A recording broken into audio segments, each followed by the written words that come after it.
भागे रास्ता नहीं मिलना, दुम दबाकर भागना, सिर पर पैर रखकर भागना, दाल नहीं गलना, ये वो मुहावरे हैं जो आज अफगानिस्तान के हालात को लेकर अमेरिका के ऊपर बिल्कुल सटीक बैठते हैं, क्योंकि अब अमेरिका बड़ा बेआबरू होकर अफगानिस्तान से निकल रहा है। नमस्कार, मैं हूं अंजना ओम कश्यप, आपका स्वागत करती हूं दुनिया के सबसे ताकतवर कहे जाने वाले देश के 4 राष्ट्रपतियों के शासनकाल में अफगानिस्तान से आतंक के जख्म झेलती हुई अमेरिका की कहानी 20 साल बाद भी दहशत के धमाकों के मोड़ पर आकर घूम गई है। 2001 में अफगानिस्तान में आते वक्त बुश के राष्ट्रपति रहते जिस अमेरिका ने सीना चौड़ा करके कहा था कि अब या तो हमारे साथ हो या आतंकवाद के साथ, वही अमेरिका जब 2021 में बाइडेन के राष्ट्रपति रहते अफगानिस्तान से निकलने की तैयारी करता है तो आतंकी हमले में अमेरिकी सैनिकों की जान जाती है। लादेन को मारने आया अफगानिस्तान, अब खुरासान के आतंकवादियों को खत्म करने की बात कर रहा है अमेरिका। आतंक के जख्म से शुरू हुई अमेरिका की कहानी खत्म होने से पहले फिर दहशत के दर्द के मोड़ पर आ चुकी है।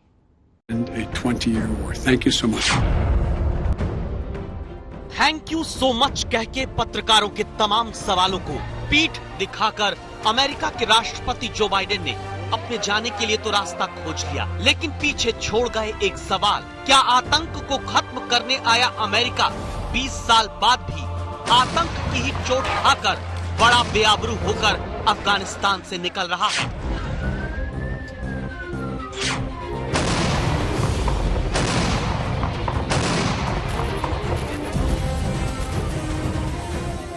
अफगानिस्तान के आतंकी हमले में मारे गए अमेरिकी सैनिकों और नागरिकों को मौन होकर श्रद्धांजलि देते अमेरिकी राष्ट्रपति की इन तस्वीरों की वजह सिर्फ 26 अगस्त को काबुल में दहशतगर्दों का सीरियल धमाके वाला हमला नहीं है।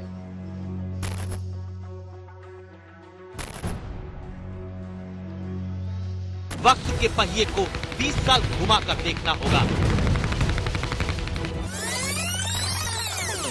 11 सितंबर 2001 जब अमेरिका पर अलकायदा के लादेन के आतंकी हमले ने पूरी दुनिया में सुपर पावर कहे जाने वाले देश की शांति, सम्मान और सुरक्षा की गगनचुंबी उड़ानों को धूल धूसरित होते देखा।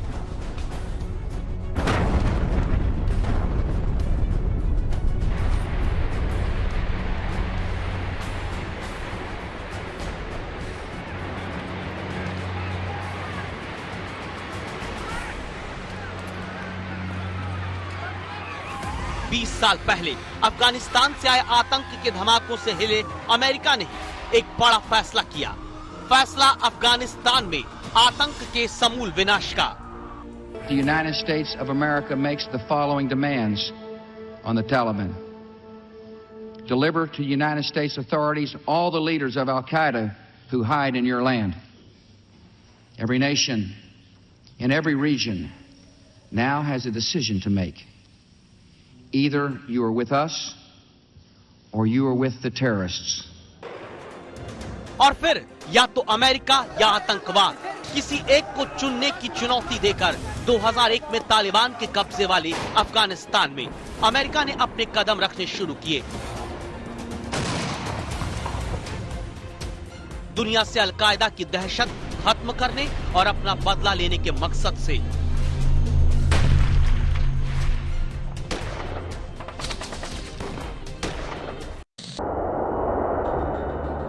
On my orders, the United States military has begun strikes against Al-Qaeda terrorist training camps and military installations of the Taliban regime in Afghanistan.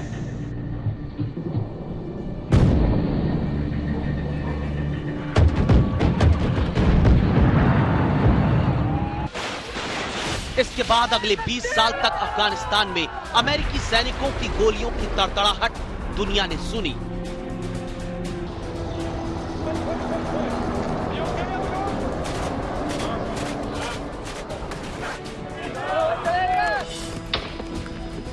या फिर 20 साल तक दुनिया में अमेरिकी राष्ट्रपतियों की जुबानी सुना गया कि अब अफगानिस्तान में अमेरिका की लड़ाई को खत्म करने का वक्त आ गया है।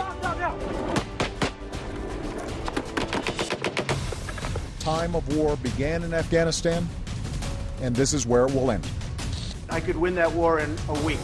It's time to end America's longest war.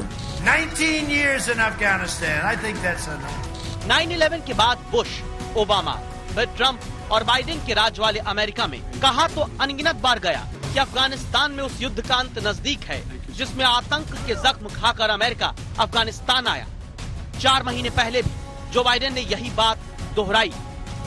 I've concluded that it's time to end America's longest war. It's time for American troops to come home. लेकिन शायद 15 अप्रैल को अमेरिका के सबसे लंबे युद्ध को विराम देने की बात करने वाले राष्ट्रपति को अंदाजा ही नहीं था कि 4 महीने के भीतर 15 अगस्त को तालिबान इस तरह काबुल तक आकर कब्जा कर लेगा।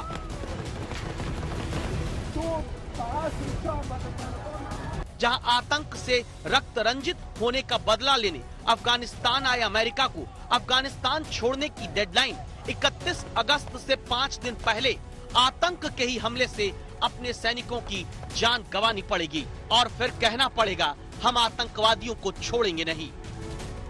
As well as anyone who wishes America harm know this, we will not forgive. We will not forget. We will hunt you down and make you pay. I will defend our interests and our people with every measure at my command. Al Qaeda के आतंक को खत्म करने आए, तालिबान के आतंक को समेटने आए, अमेरिका को अब ISIS खुरासान के आतंक का जख्म झेलते हुए उल्टे पांव निकलना पड़ रहा है। लेकिन ऐसा हुआ क्यों? इस इरादे से वो आए थे, उस इरादे को वो कहीं बीच में भूल गए। वो इरादा था जो अपना उनको रिवेंज लेना था। अब रिवेंज उन्होंने तालिबान को वहां से हटा के ले लिया।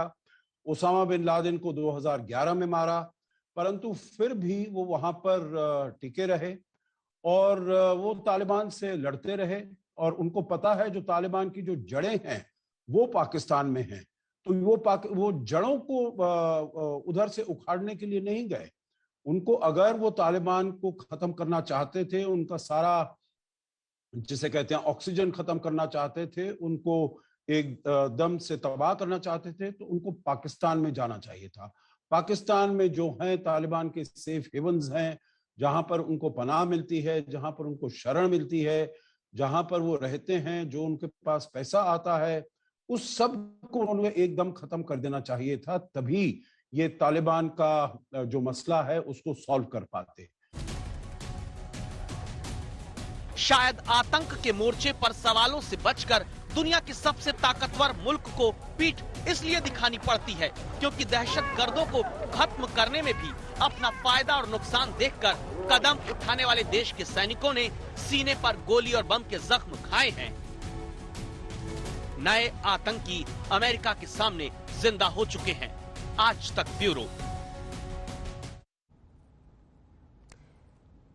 हिंदी में बच्चा बच्चा भारत का पढ़ता आया है कि बोया पेड़ बबूल का तो आम कहां से हो। यह अमेरिका ही था जिसने अफगानिस्तान में रूस को पीछे करने के लिए मुजाहिदीन के नाम पर आतंकियों को बढ़ावा दिया, हथियार दिए, पैसा दिया। जिन तालिबानियों से अमेरिका लड़ता रहा उन्हें ही सत्ता में बिठाकर जब पिछले दरवाजे से निकलना चाहता है तो पुराने पाप की बेड़ियां जकड़ ले रही हैं। अमेरिका का किया धरा अफगानिस्तान के आम नागरिक आज भुगत रहे हैं और दुनिया के तमाम शांति पसंद देशों को भुगतना पड़ रहा है। तारीख 26 अगस्त, जगह काबुल एयरपोर्ट, वक्त शाम 5 बजे। धमाके से 2 घंटे पहले तालिबानियों के डर से अफगानिस्तान छोड़ने के लिए अपनी बारी का इंतजार करते लोगों की भीड़ दिखती है। यहाँ दीवार पर दोनों तरफ से लेकर बीच में बने नाले नुमा जगह के पानी में भी लोग खड़े दिखते हैं। 26 अगस्त की सुबह तक जब अमेरिका, ब्रिटेन, ऑस्ट्रेलिया, डेनमार्क जैसे देश काबुल एयरपोर्ट पर आतंकी हमले का अंदेशा जता चुके थे, तब इस भीड़ में किसी को अंदाजा भी नहीं था कि ये लोग अफगानिस्तान छोड़ने के लिए 31 अगस्त तक तालिबान के दिए हुए टाइम बम पर कभी भी शिकार हो सकते हैं। 26 अगस्त शाम 7 बजे आत्मघाती धमाका होता है।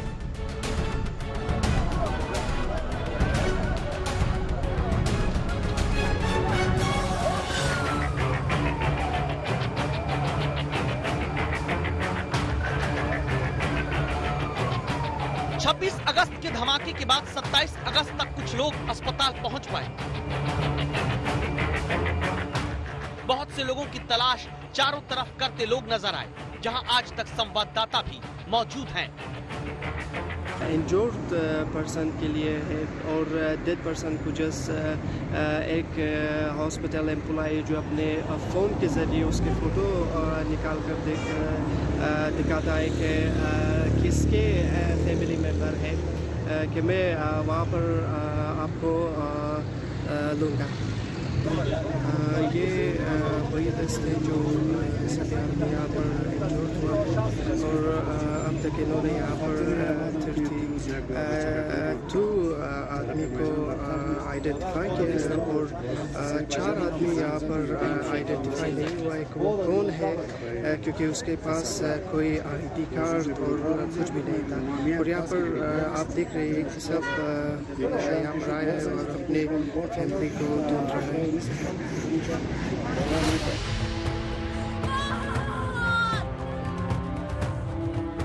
जिंदगी की तलाश में ही जिंदगी गवा देने वाले अपनों के शवों के पास बहते इन आंसुओं के अफगानिस्तान का जिम्मेदार कौन है? जो अफगानिस्तान छोड़कर अपनी जिंदगी की खुशियां समेटना चाहते थे, उन्हें काले कफन में समेट देने वाला कौन है? कौन है जिसने अपनी जान बचाने के लिए अपना वतन छोड़ने को मजबूर हुए लोगों के पांव के नीचे से जिंदगी की जमीन खींच ली?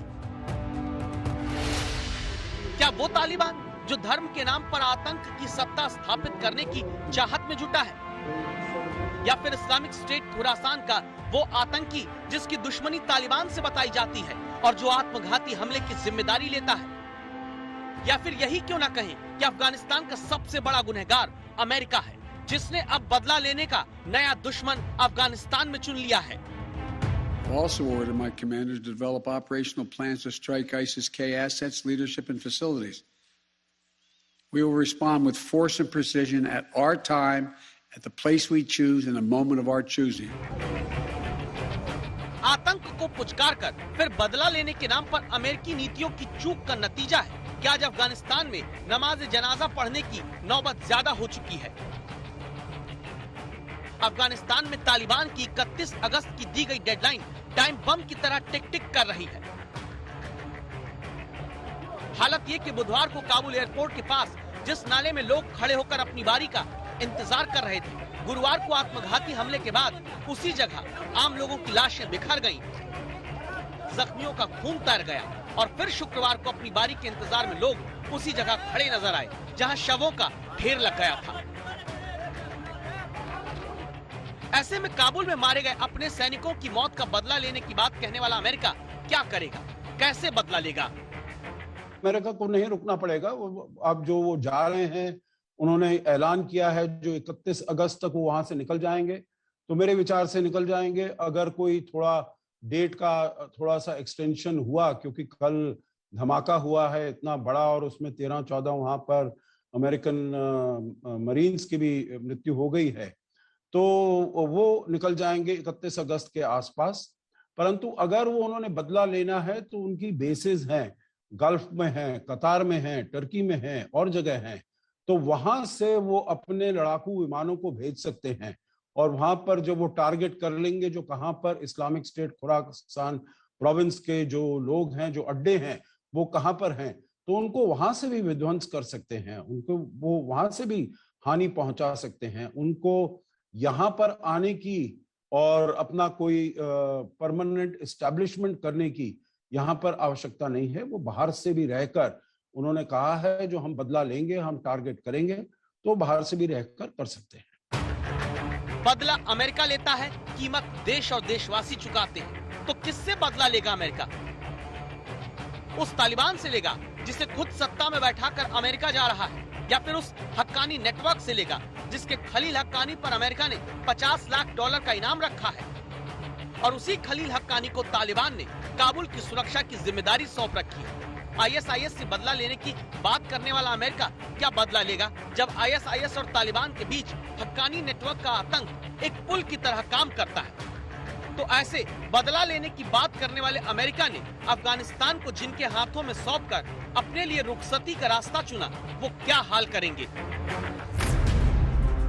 यानी एक बार फिर अफगानिस्तान की जमीन होगी, अमेरिका की गोली और आतंकियों के बम होंगे, निशाना आतंकी होंगे, कीमत आम नागरिक चुकाएगा। अमेरिका और आतंकवाद के दो पाटन में पता नहीं साबुत कैसे बचेगा अफगानिस्तान। ये दिखा दिया इस्लामी स्टेट ने, खोरसम ने, कि जब अमेरिका पूरा और नेटो ट्रुप चले जाएंगे 31 अगस्त के बाद, तो ये नहीं है कि तालिबान ही पूरे अफगानिस्तान को कंट्रोल करेगा। इस्लामी स्टेट खोरसम जो है वो भी एक प्रकार से बहुत चुनौती देगा। और मुझे लगता है कि अफगानिस्तान में एक प्रकार से जो सिविल वार की सिचुएशन पैदा हो जाएगी। युद्ध चाहे घर में होगा या आतंक के नाम पर, जमीन प्राकृतिक सौंदर्य के नायाब खजाने की खान कहे जाने वाले अफगानिस्तान की होगी, जिस पर तबाही के निशान इतिहास में हमेशा याद किए जाएंगे। आज तक ब्यूरो। युद्ध कभी भी किसी को सस्ता नहीं पड़ता, फिर चाहे वो पैसों की बात हो या इंसानी जिंदगी की। और इन दोनों पैमानों पर 20 साल तक अफगानिस्तान में आतंक के जख्म से शुरू हुई कहानी में आतंक के दर्द तक अमेरिका ने अरबों रुपए, सैकड़ों सैनिकों और नागरिकों की जिंदगी दांव पर लगाई है। और ऐसे में जब अमेरिका कहता है कि अभी सबसे लंबे युद्ध को खत्म करने का वक्त आ गया है, तो इसमें सुपर पावर की हताशा, निराशा ज्यादा नजर आती है।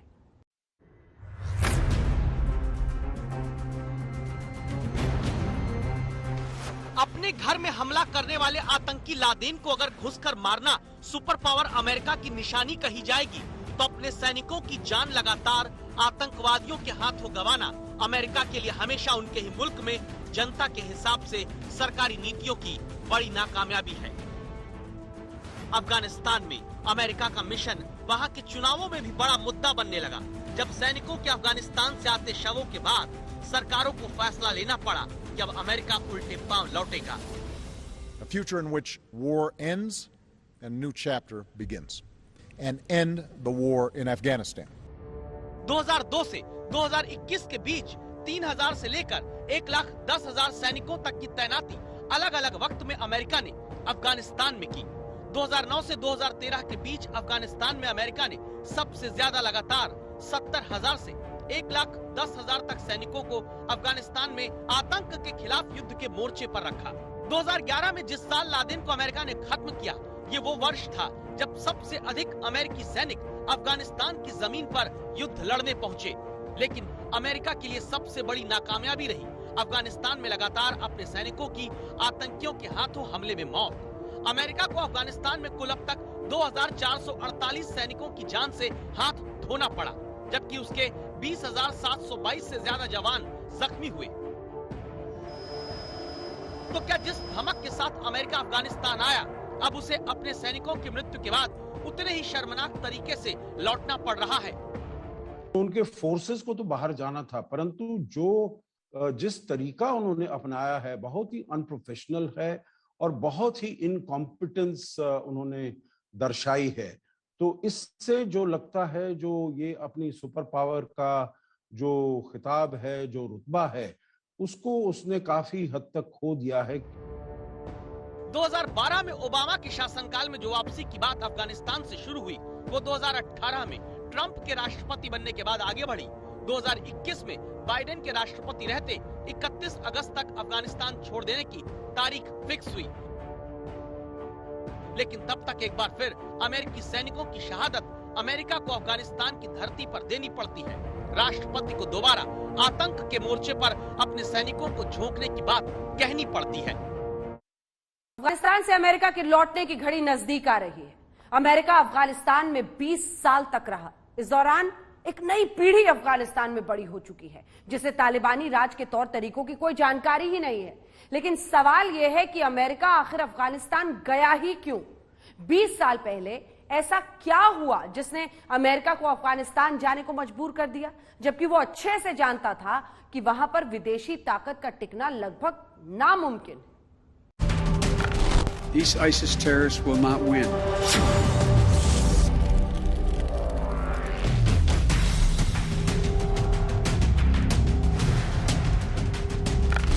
We will find them and we will get them out.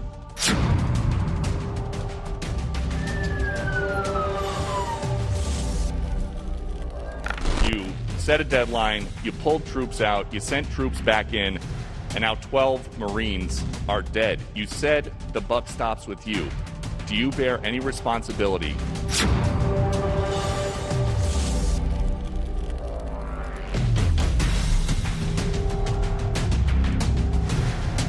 I ask that you join me now in a moment of silence for all those in uniform and out,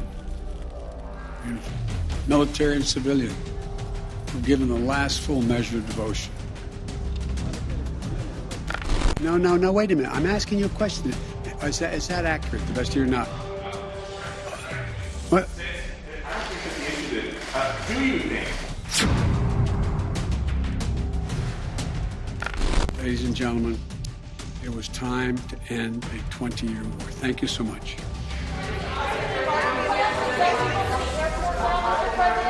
What is the plan to get recognize the Taliban as the government?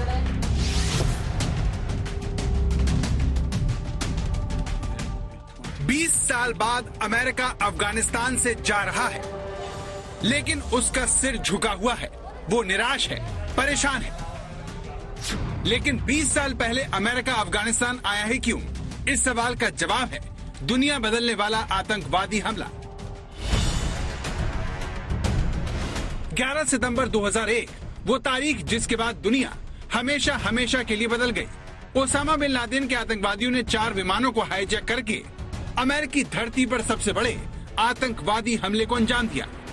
इस हमले में New York के world trade centre के south और north tower ध्वस्त हो गए और करीब 3000 लोग मारे गए।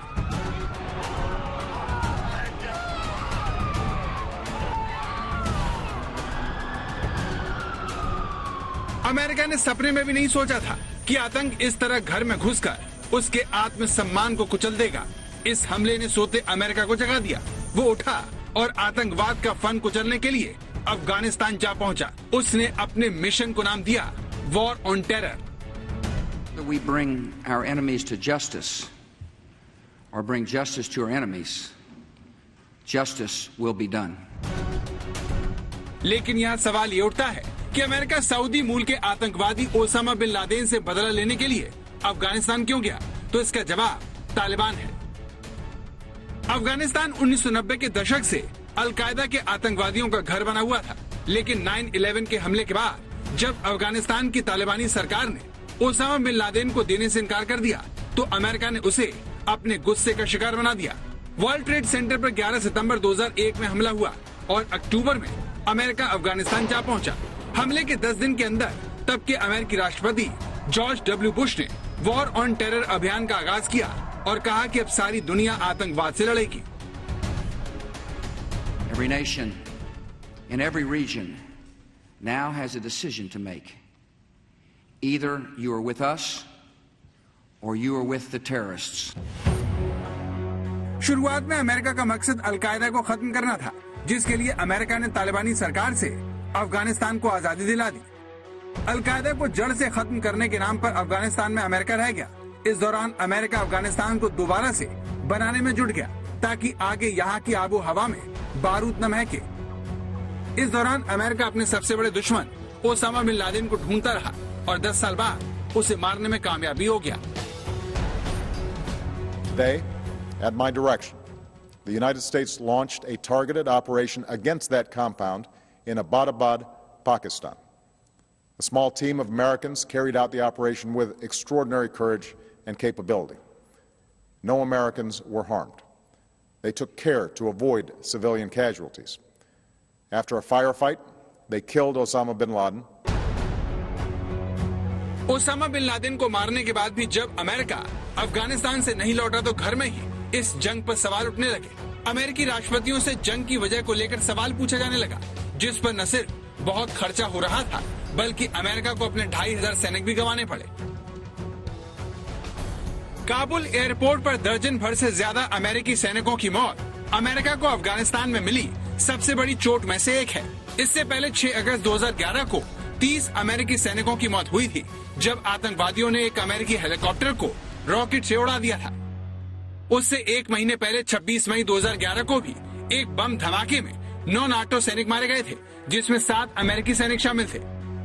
21 दिसंबर 2015 को नाटो अफगान पेट्रोलिंग टीम पर एक सुसाइड अटैक में 6 अमेरिकी सैनिकों की मौत हुई थी। ये काबुल में हुए धमाकों से पहले तक अमेरिकी सैनिकों पर अफगानिस्तान में हुआ आखिरी आतंकवादी हमला था।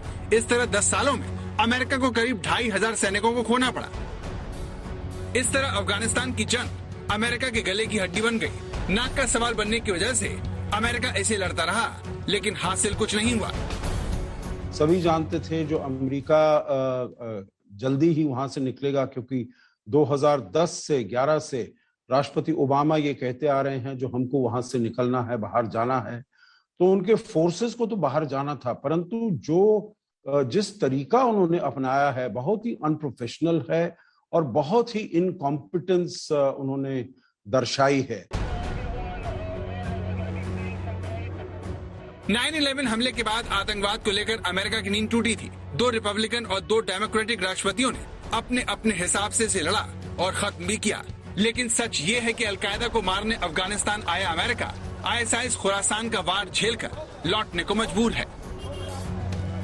The search is underway for those who are behind these evil acts. I've directed the full resources of our intelligence and law enforcement communities to find those responsible and to bring them to justice. To those who carried out this attack, as well as anyone who wishes America harm, know this: we will not forgive. We will not forget. We will hunt you down and make you pay. We will not tire, we will not falter, and we will not fail. We will respond with force and precision at our time, at the place we choose, in the moment of our choosing. Thank you so much.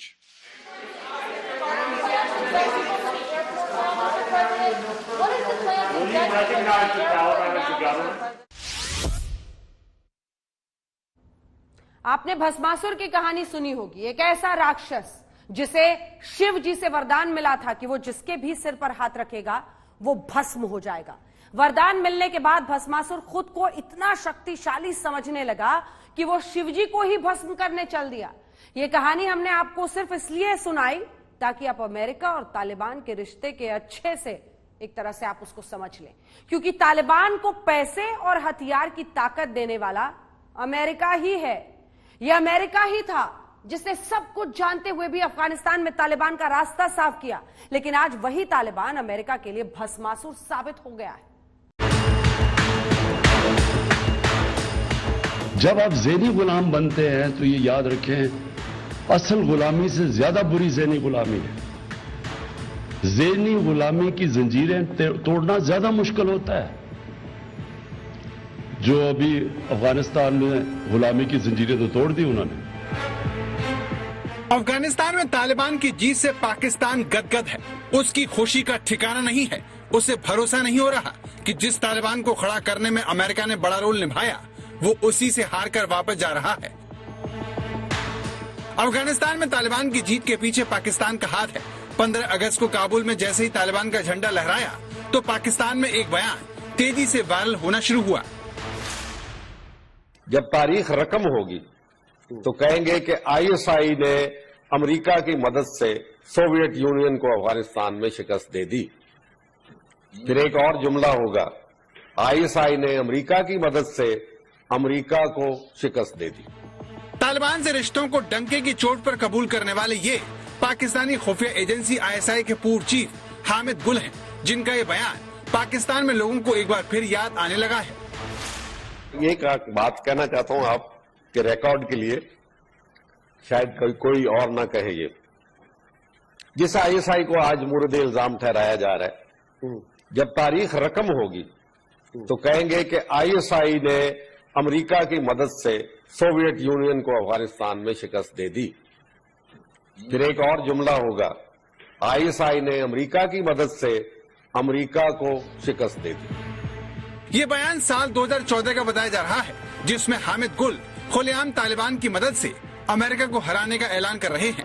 Hamid गुल ने ऐसा क्यों कहा, ये समझने के लिए आपको साल 1989 में जाना होगा, जब सोवियत संघ को अफगानिस्तान से बाहर निकालने के लिए अफगानिस्तान के अंदर मुजाहिदीन संगठन को अमेरिका ने खूब समर्थन दिया। इन मुजाहिदीनों को अमेरिका के अलावा पाकिस्तान का भी समर्थन हासिल था। खुद ISI चीफ हामिद गुल को सोवियत संघ के खिलाफ मुजाहिदीनों को मजबूत करने के लिए जिम्मेदार माना जाता है। This invasion is an extremely serious threat to peace.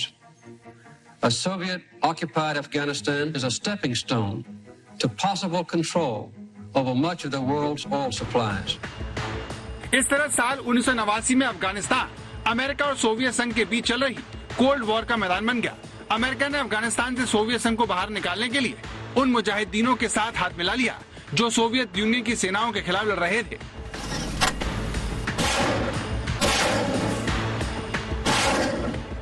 इस लड़ाई में अमेरिका और उसके सहयोगियों ने उन मुजाहिदीनों और अरब अफगानियों का साथ दिया जो सोवियत यूनियन की सेनाओं के खिलाफ लड़ रहे थे। इसमें एक बड़ा नाम ओसामा बिन लादेन का भी था, जिसकी अमेरिका सिर्फ इसलिए मदद कर रहा था क्योंकि वो अफगानिस्तान में सोवियत यूनियन की सेनाओं से लोहा ले रहा था। इन्हीं मुजाहिदीनों में एक ग्रुप था जिसका नाम था तालिब, जो आगे चलकर तालिबान बना। अमेरिका ने उसे हथियार देने का फैसला किया। ये सहयोग कितना करीबी था, अब उसकी तस्वीर देखिए। ये अमेरिका के तत्कालीन राष्ट्रीय सुरक्षा सलाहकार हैं, जिन्हें आप मुजाहिदीनों को पाकिस्तान अफगान बॉर्डर पर खड़े होकर सोवियत यूनियन के खिलाफ लड़ने के लिए उकसाते हुए देख सकते हैं। Land over there is yours. You'll go back to it one day because your fight will prevail and you'll have your homes and your mosques back again because your cause is right. God is on your side. America ने आज के तालिबानियों को साल 1989 में किस तरह से हथियार मुहैया करवाए, अब उसका सबूत भी देख लीजिए, जिसमें एक मुजाहिदीन अमेरिका से हथियार मिलने की बात खुलेआम कबूल करता है। What, many guns? Yes. For Afghanistan? Yes, many guns. How many? About 30,000. 30,000? Yes. That's a lot of rupees. Where does the money come from? This come America. From America? Yes.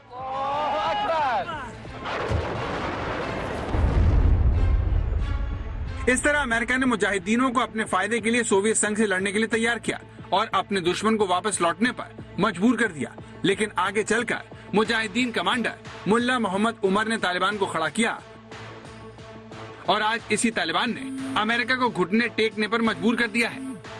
आज तक ब्यूरो।